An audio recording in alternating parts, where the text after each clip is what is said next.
Any prisoner found with Japanese souvenirs was pulled aside and shot.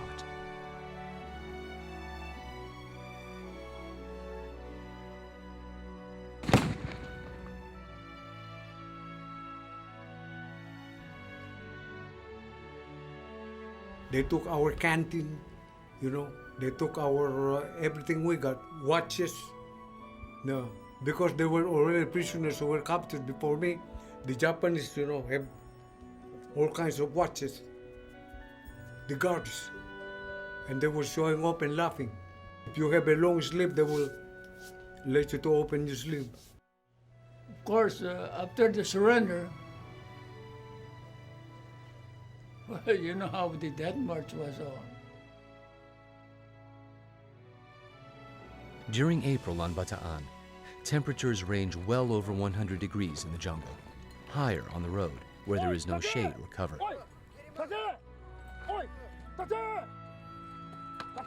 The American and Filipino prisoners were sick with malaria, badly undernourished, and many were wounded. The Japanese made them walk 65 miles to their prison camp. 6 days of constant walking in the hot sun and dust. They got little food, little water, no medical care. As the Japanese sent each group of prisoners walking up the highway, the guards would not let them stop for water. We were marching north, and here comes the Japanese. And they want us out right away so they could fortify Bataan and hit Corregidor. So here comes the tanks, trucks, every vehicle they got, and troops, and the tanks. They don't care whether we were on the road or not. They just went up, hitting some of us, the tanks. And I saw those guys. You cannot help the guys because you are also weak. And here comes, they ran over, and some of the trucks full of Japanese soldiers, they were hitting us with the rifle butt. Oh, they were coming on the opposite side, going to Maribeles and prepare for firing Corregidor. If a thirsty prisoner broke out of ranks to get water from a stream, they shot him.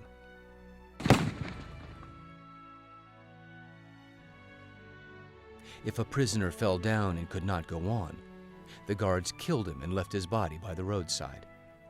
Even a minor offense brought immediate death on what came to be known as the Bataan Death March.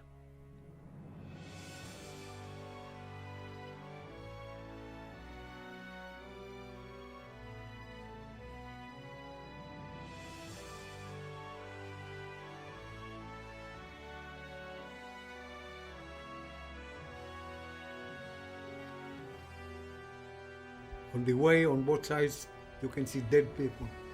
You can see half-alive people. You can see crazy people. They tie them on telephone posts, and they talk all night, shouting. The soldiers who were Americans and Filipinos.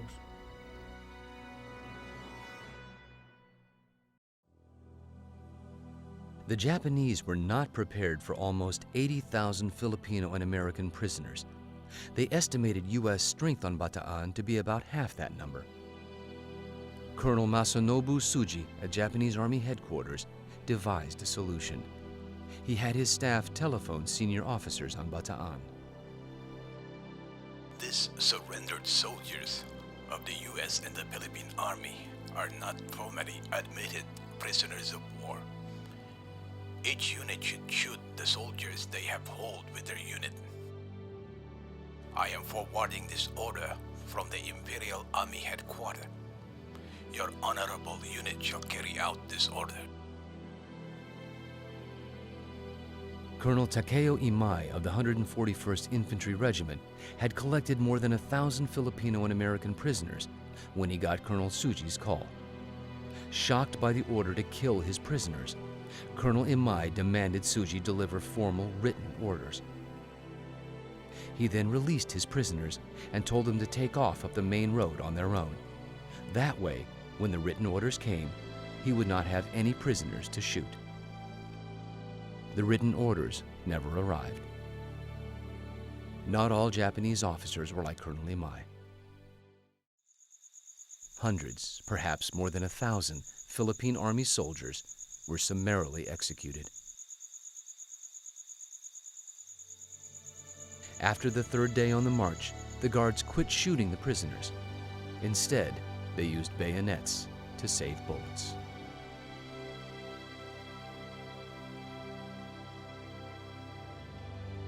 They keep on killing people who get out of rank.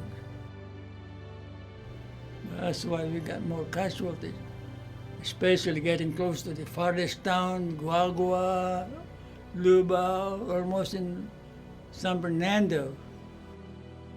No records were kept, but historians estimate that between 7,000 and 12,000 Filipino and American prisoners of war were killed by their guards on the Bataan Death March. Most of them are still classified by the U.S. Army as missing in action.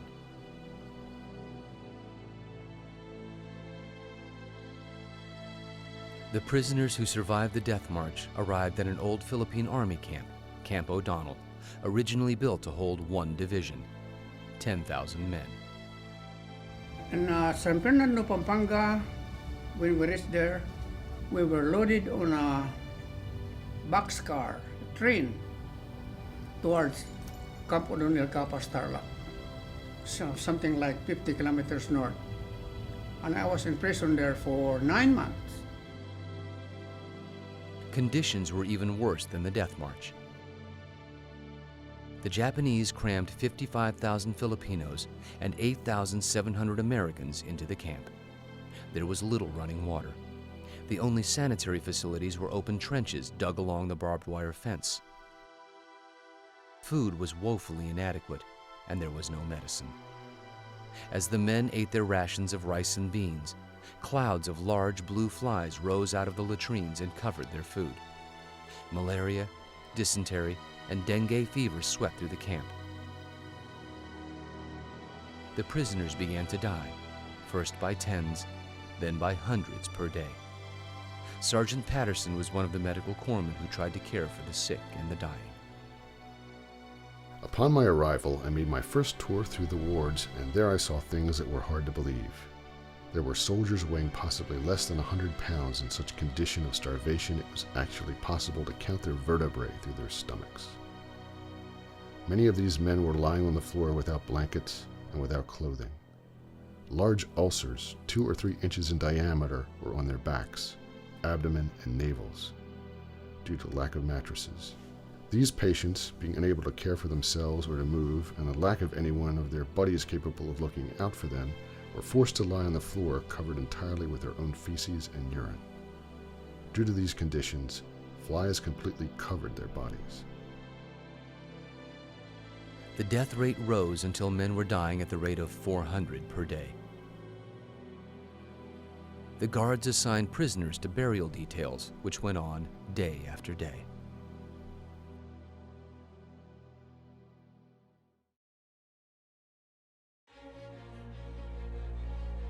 As the Bataan prisoners starved and died in Camp O'Donnell, the last of the Philippine scouts, commanded by General Jonathan Wainwright, braced themselves on Corregidor Island. U.S. newspapers hailed Corregidor, just 3 miles off the shore of Bataan, as the Alamo of the Pacific.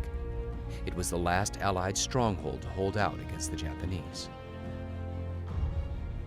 Bataan consists of 2 mountains, both of which look down upon the island of Corregidor and the other islands which are across Manila Bay. That was the major objective of the Japanese.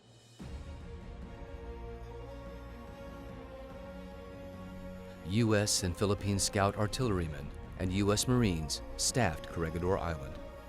The big guns of Corregidor were designed to fire at ships as far as 17 miles out to sea. As long as they were in place, no Japanese ship could sail into Manila Bay. General Homa brought 300 Japanese artillery pieces to the southern beaches of Bataan and opened fire on Corregidor.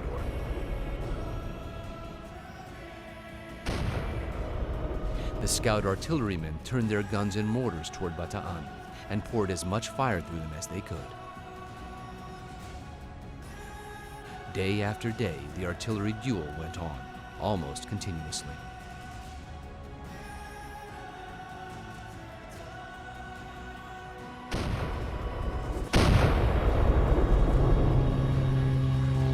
As many as 12,000 Japanese shells and bombs crashed into Corregidor each day.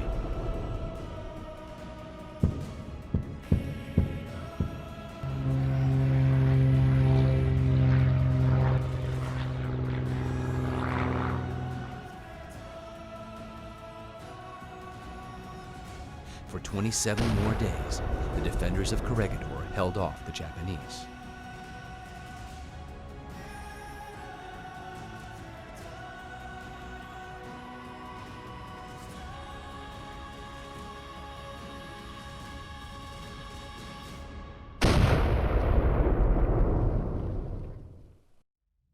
During the night of May 5, 1942, 15 boats landed a battalion of Japanese infantry on the east end of Corregidor Island.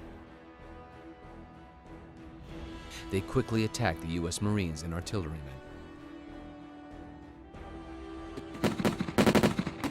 The American forces held the Japanese back for most of the night.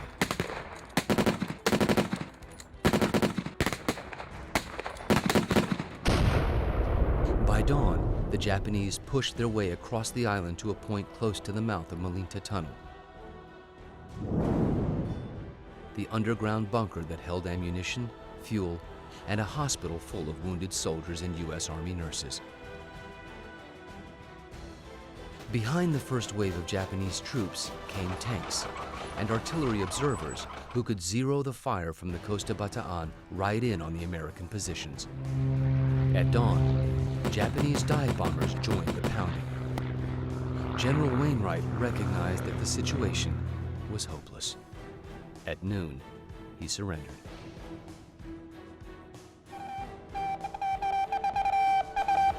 They are not near yet. We are waiting for God only knows what. The white flag is up. Everyone is bawling like a baby. They're piling dead, wounded soldiers in our tunnel. Corregidor used to be a nice place. It's haunted now. Get this to my mother. My love to Pa, Joe, Sue, Mac, Carrie, Joy, and Paul.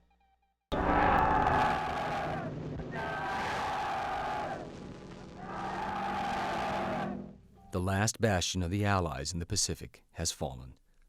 For 5 months, the U.S. Army's Philippine Scouts and the Army of the Commonwealth of the Philippines held out, while Japanese armies swept through Hong Kong, British Malaya, Singapore, Burma, Borneo and the Dutch East Indies, all of the islands in the Central Pacific, New Guinea, and the Solomon Islands. The bravery and sacrifices of the Philippine Scouts and their comrades in arms enabled General Douglas MacArthur to rally Australian and American forces for the defense of Australia. The time they bought enabled Admiral Chester W. Nimitz to rebuild the U.S. Navy fleet destroyed at Pearl Harbor. The heroic stands on Bataan and Corregidor bought the Allies precious time. But the Scouts' war was not over yet. By July 1942, conditions at Camp O'Donnell got so bad that the Japanese decided to move all of the American prisoners to a new camp at Cabanatuan on the other side of Luzon Island and paroled the Filipino prisoners. But there were conditions. To be paroled, a man had to sign an oath and pledge not to join the guerrillas or engage in hostile conduct against the Japanese.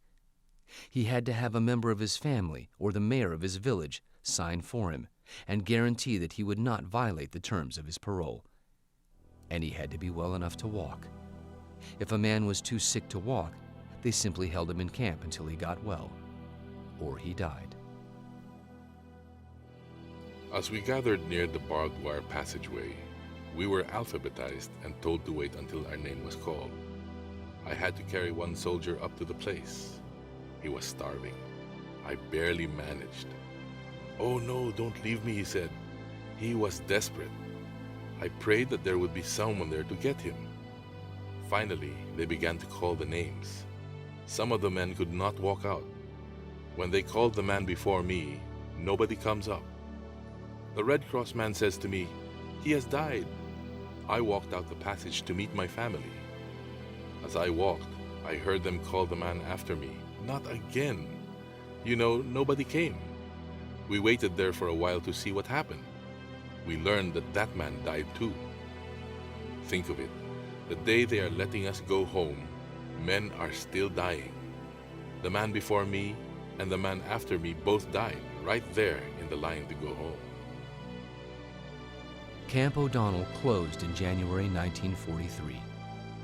The Filipino prisoners had been there only 9 months, but from April to December 1942, 26,000 of the 50,000 Philippine Scouts and Philippine Army prisoners of war at Camp O'Donnell died. More than half.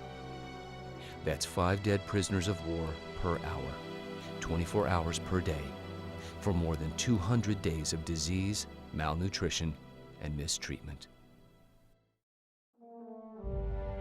Throughout the Philippine Islands, citizens and villagers formed underground groups and guerrillas to oppose the Japanese. Most of them had no military training or experience, so they turned to the Philippine Scouts for leadership. American and Filipino Scouts became officers and leaders of guerrilla organizations all over the islands. Barker was the commander, I was deputy of the East Central Luzon guerrilla area, which was the whole area between the Zambales Mountains and the Sierra Madre Mountains, and from Lingayen Gulf into Manila. And so that's how we got into it.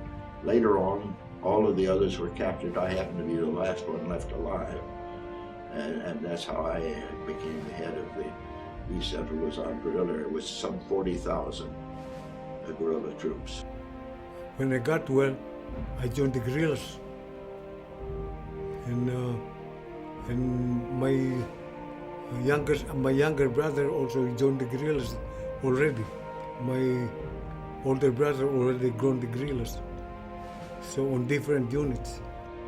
Scouts worked as maintenance personnel at the Japanese bomber base at Clark Field and gathered information on the layout of the airfield and its defenses. When the Japanese Navy moved their forward supply depot to Manila, Philippine Scouts monitored Japanese ships sailing in and out of Manila Bay, as many as 140 ships per month. They transmitted their intelligence reports to General MacArthur. I handled or commanded 3 mortar sections, and we sunk a few small ships. Also, we captured some Japanese camp. The Japanese soon figured out that Philippine Scouts were leading the guerrillas, and they cracked down. These Japanese never allowed us to be free. And then in our barrio, we were watched carefully by some Filipino collaborator, and mostly those Philippine Scouts were pointed as a former soldier.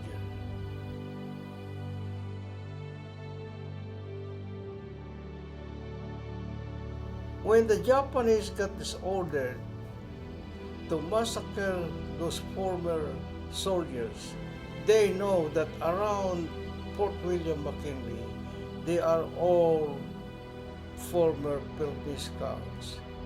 So they gathered all the men around them, and they were put in a plaza, and they were machine gunned down, none of them alive.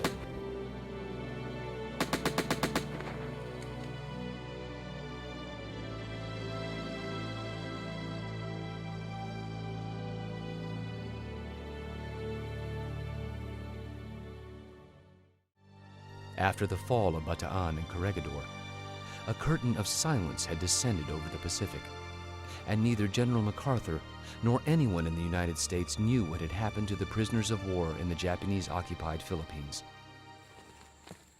But 10 American prisoners, led by Captain William Dice, escaped from a prison camp on Mindanao Island. Filipino guerrillas smuggled them to the coast and put several of the men on a submarine. The sub took them to MacArthur's headquarters in Australia. There, they told the general himself about the Bataan Death March and Camp O'Donnell. General MacArthur was horrified to learn what happened to the 80,000 soldiers he left behind in the Philippines. It steeled his determination to return to the islands and rescue his men. In July 1944, MacArthur met with President Franklin Delano Roosevelt and Admiral Chester W. Nimitz in Hawaii. He convinced the president that it was America's responsibility to liberate the Philippines and to rescue the men he had left behind. In October 1944, 3.5 years after he left the Philippines, General Douglas MacArthur returned with a massive attack. 650 Navy ships brought 200,000 U.S. soldiers to the beaches of Leyte Island, a force comparable to the Normandy landing on D-Day in Europe. Leyte was the biggest battle to date in the Pacific and the biggest naval battle ever. People of the Philippines, I have returned. By the grace of Almighty God, our forces stand again on Philippine soil consecrated in the blood of our two people. Filipino guerrillas and Philippine scouts emerged from the jungles and the barrios to help. They attacked the Japanese in the fortified interior of the island.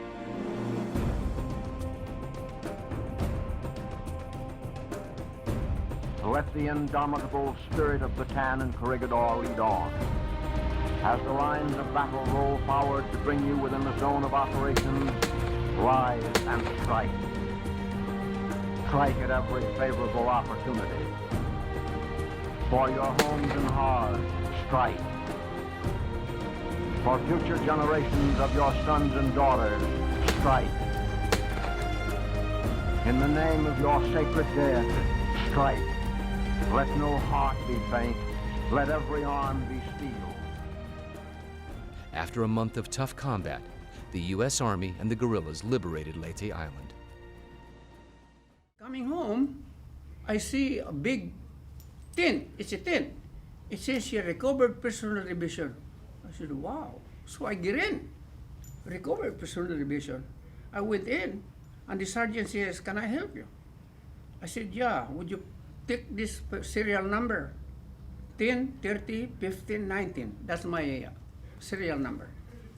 Oh, you're missing in action. Your name is here. Your name is Dionisio? Yes. We'll send you to Leyte. Now, she says, can I go home and say goodbye to my grandma? She says, no. You're in. We will do that for you. They had an announcement on radio. All Philippine Scouts, Philippine Army will go to Calasiao. And the guerrillas too. So I reported to Calasiao, Pangasinan, and I was assigned with the battalion that was to be ordered to go to the fighting in Manila. So I was assigned with the 1st Battalion and went back to Manila and fight. That's how we fought again in Manila until liberation. General MacArthur's immediate objective was the prison camps, and U.S. forces, aided by guerrillas, quickly liberated Cabanatuan, Santo Tomas, Bilibid, and Los Baños. The fighting in Manila was tough. It went on for more than a month, and it resulted in almost total destruction of the city.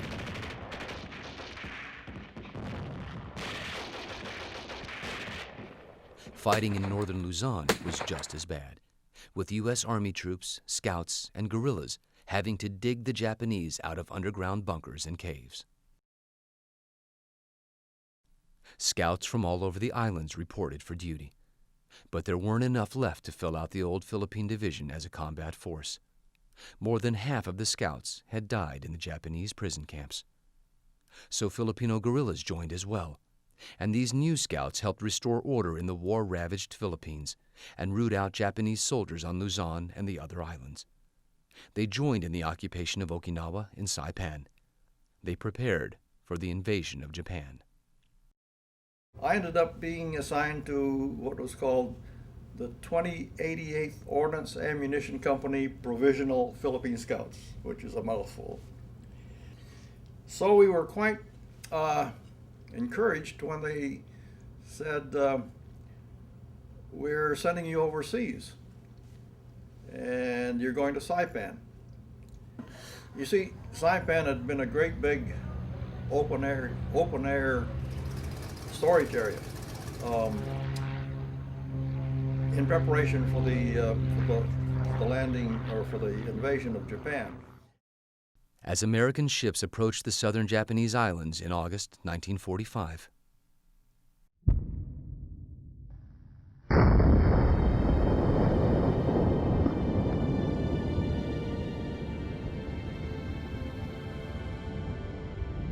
The little boy was dropped by the B-29.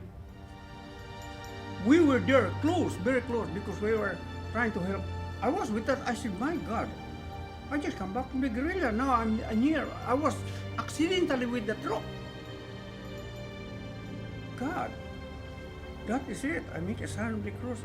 And then on the 9th of August, Nagasaki was hit.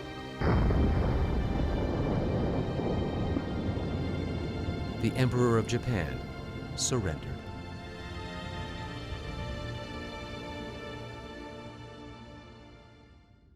Boy, you should see what happened in the boat. Kitchen implements thrown to the water, chairs and all those things. People are happy. They are celebrating Christmas on August. I was so scared. I went down to the